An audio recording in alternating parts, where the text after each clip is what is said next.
ওই তো কফি এসে গেছে। Yeah.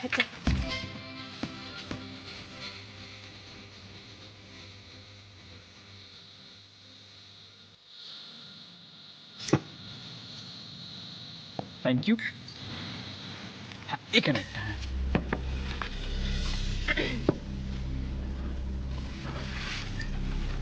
একটা কথা বলবো। ঝিনুকদির সঙ্গে ছোটদা ভাইয়ের বন্ধুত্বটা একটু বেশি ডিপ হয়ে যাচ্ছে না? তোদের কি মনে হয়? যাচ্ছে তো ধানু দিদি, তোমার দাদা আবার স্বপ্নও দেখে। কি শুধু স্বপ্ন নয়, স্বপ্ন দেখতে দেখতে বিছানা থেকে গড়িয়ে পড়েও যাচ্ছে। সেটা কিন্তু মজার বিষয় নয়, ঠিক আছে?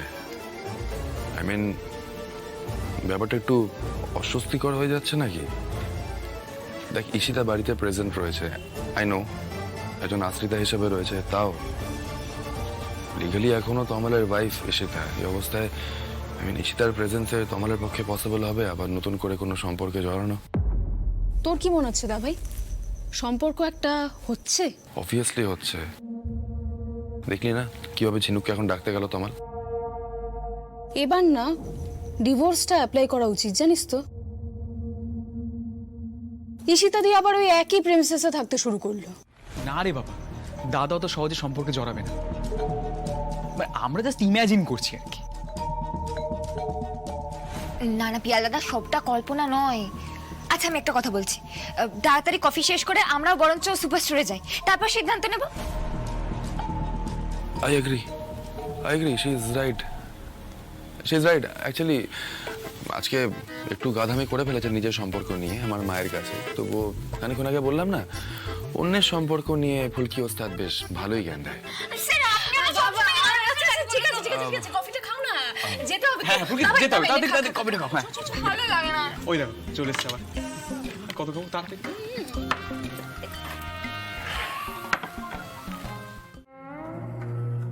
তোমার পুরো প্ল্যানটা ক্লিয়ারলি আমাকে বলবে একটু? আরে বাবা শালিনী, প্ল্যান তো তুমি নিজেই হাসতে হাসতে বললে। ফুলকি দাস যে মেজো কাকির মেয়ে সেটা প্রমাণ করতে হবে। তাহলে রোহিত আর ফুলকি দুজনেই ভেঙে পড়বে। তারপরে ওদের আসল উদ্দেশ্য মানে ওই তথাগতকে নিয়ে তদন্ত করাটা, তথাগত মৃত্যু তদন্ত করাটা, সেটা নড়ে যাবে। খুব সিম্পল ব্যাপার। দাদা, ফুলকি জীবনে কোনোদিন এটা বিশ্বাস করবে যে ও সত্যি অরুণা আন্টির মেয়ে? দেখবি ঠিক ও বের করে ফেলবে যে এই এত বড় ষড়যন্ত্রটা তুই করছিস। কেন বলতো নিজের বিপদ ডেকে আনছিস তুই নতুন করে? তো কি কি চাইছিস তুই? কি চাইছিস? হাত পা গুটিয়ে বসে থাকবো? হ্যাঁ, কোর্টের বাইরে যে জুতো খেলাম সে অপমানটা হজম করে নেবো রিকি। তোর কাছ থেকে অন্তত এগুলো এক্সপেক্ট করছি না আমি। তোর যদি অসুবিধা হয়, ভয় লাগে, তাহলে তুই যাস না, আমার সাথে শালিনী যাবে। দাদা, তুই আমাকে ভুল বুঝছিস। আমি সব সময় আছি তোর পাশে, কিন্তু আমার তোর জন্য চিন্তা হচ্ছে। তুই বুঝতে পারছিস, ফুলকি যদি এইবার বোঝে না একবার যে তুই এই পুরো গোটা ষড়যন্ত্রটার পিছনে আছিস, তাহলে কিন্তু ও প্রমাণ আইন কিচ্ছুর ওয়েট করবে না। হ্যাঁ, আর রোহিতটা এবার ওর পাশে থাকবে। দাঁড়াও রিকি, তুমি তোমার দাদাকে ভালোবাসো, আমরা সবাই জানি সেটা। মনে জোর আনো। আমরা তো ফুলকি আর রোহিতকে ছেড়ে দিতে পারি না, ওদেরকে একটা শিক্ষা তো দেওয়া উচিত, রাইট? তাছাড়া এরকম সুযোগ বারবার পাওয়া যাবে না রেখি। একেতেই মেয়েটার এত ভাগ্য। ভগবানের কোনের সন্তান, একবারে কোনো সময় ওকে টাচ করা যায় না, ও গায়ে কিছুই করা যায় না।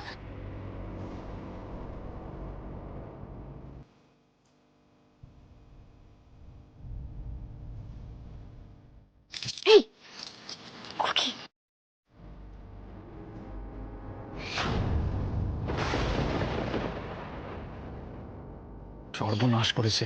কেউ প্যানিক করো না, ছদ্মবেশে আছি, প্যানিক করো না।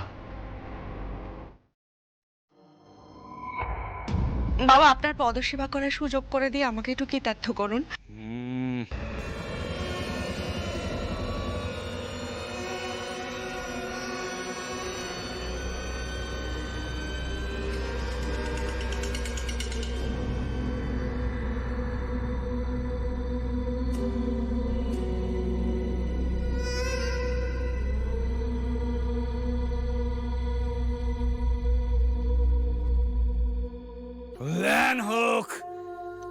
কল্যাণ হোক তোর মা, তুই তো পুণ্যবতী রে।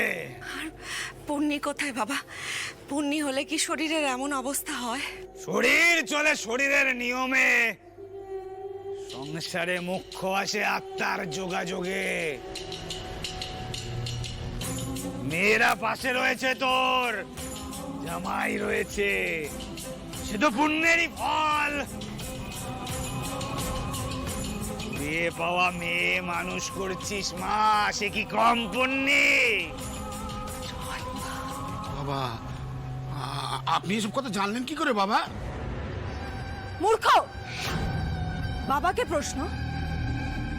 বাবা ত্রিকালদর্শী, একবার মুখ দেখে ভূত ভবিষ্যৎ বর্তমান সব কিছু বলে দিতে পারে।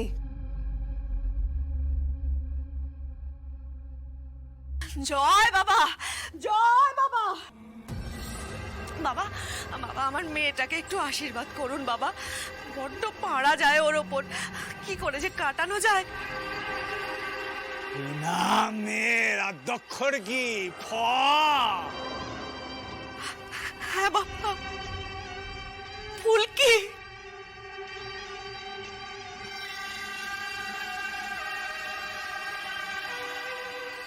মেয়েকে কুড়িয়ে পাওয়ার সময় কিছু পেয়েছিলি মাদুলি, তাবিজ, কবচ কিছু?